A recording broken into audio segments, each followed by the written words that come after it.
Let's pick from where we stopped. In the English village called Highbury, we see arrival of two men.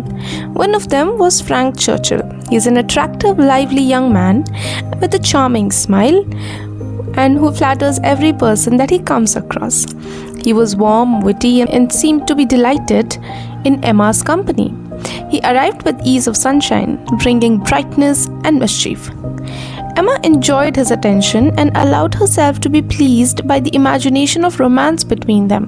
At the same time, Jane, a reserved, accomplished young woman with uncertain future, returned to the neighborhood. Jane had refinement that came from controlled education, playing music elegantly and saying little but meaning much. Emma felt an odd blend of admiration and rivalry towards Jane. Jane's quiet grace made Emma uneasy. It reminded Emma of virtues she had not cultivated. Jane's stoic composure and the way others admired her had unsettled Emma more deeply than she ever admitted. Across the small drama, there stood Mr. George Knightley, a practical, sensible man, and sometimes sharply frank.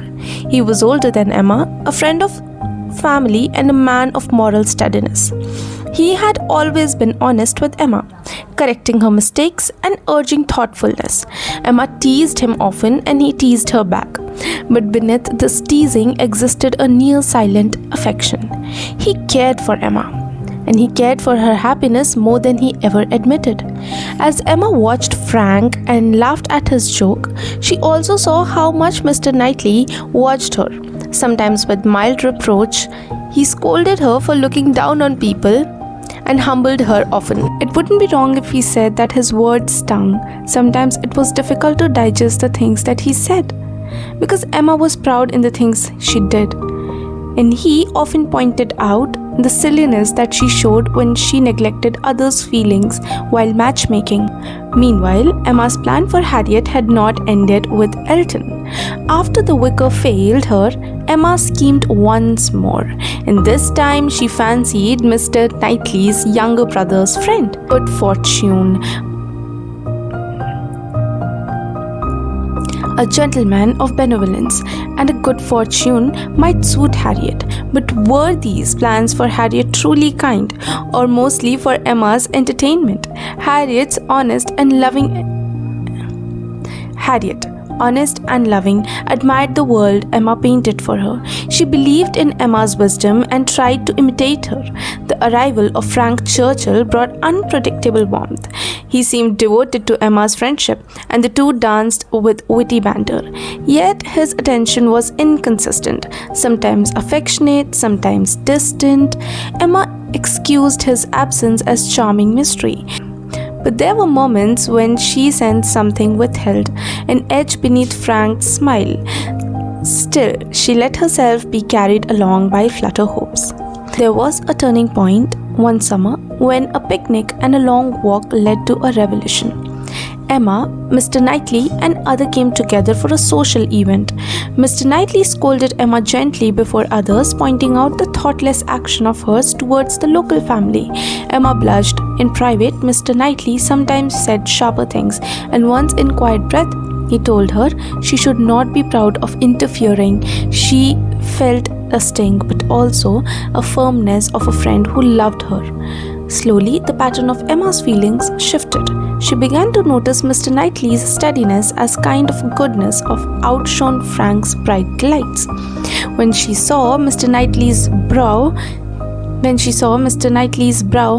crease at injustice, when she heard his lower laughter, when she realized how often he appeared in moments she needed him the most, these scenes grew inside her like a soft light that would not go out. She began to understand that the affection is not only a firework or a clever talk, it could be more. It could be a different presence, an unblinking truth. Then a secret flew out. It flew out of the past and surprised everyone. Frank Churchill's courtship was not what it seemed. He revealed through a series of careless words and keen observation of others, that he had been secretly engaged for years to Jane Fairfax. The romance he shared with Emma had been a flirtation that hid his true attachments. For Jane, the secret engagement produced both relief and sorrow. She had concealed her own future because of economic realities and social pressure. The revelation wounded Emma.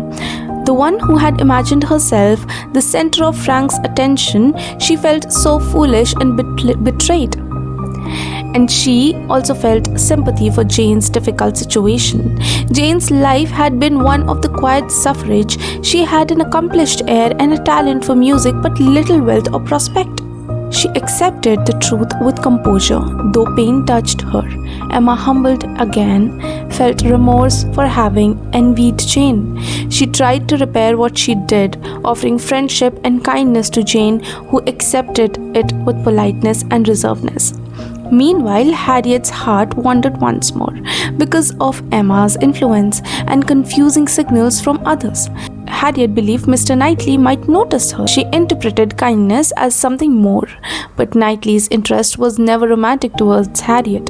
He cared enough, but his welfare was not as a suitor. This confusion led to heartbreak for Harriet, who lacked social tools to parse gentle attention from true romance.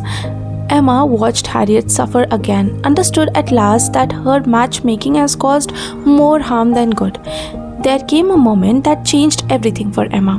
One evening, after a series of small but cutting remarks from Mr. Knightley, who had always exacted truth for her, Emma felt a wash of hot embarrassment and desperate self-examination.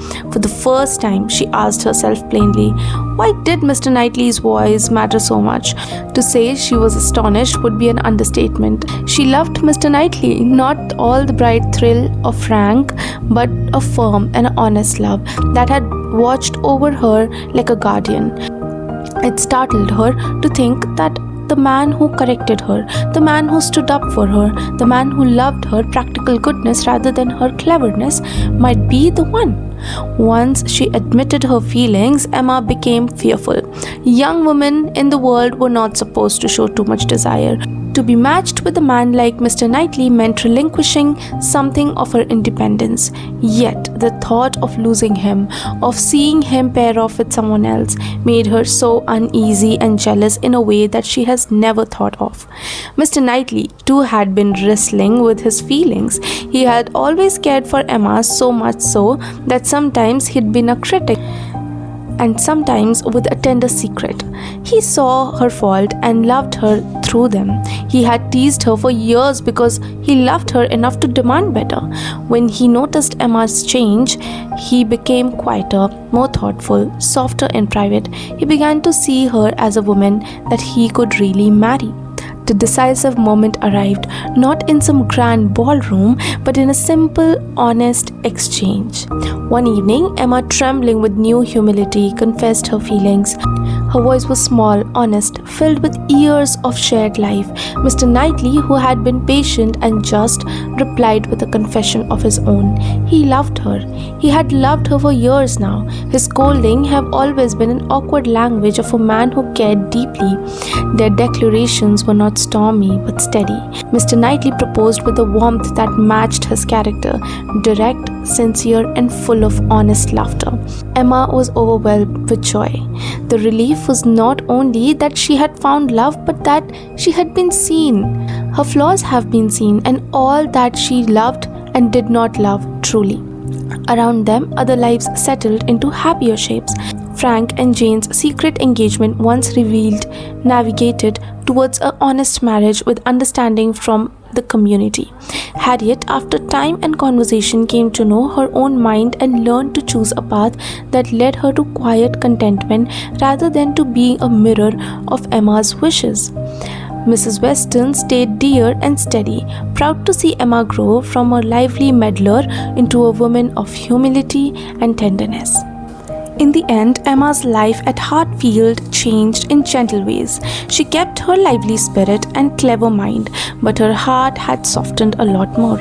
She continued to be loved in Highbury. People admired her grace rather than envied her for her cleverness. Mr. Knightley's steady presence calmed her down. Emma's warmth brightened over years. Together, they formed a partnership that was built on mutual respect, honest speech, and a kind love that grows quietly, like a lamp brightening in a room at dusk. Emma, who once fancied herself the world's best matchmaker, learned that people must be allowed to become themselves and that the truest match is the one made by the shared life of honest hearts. Good night for now, manifesting all the love and romance in your life.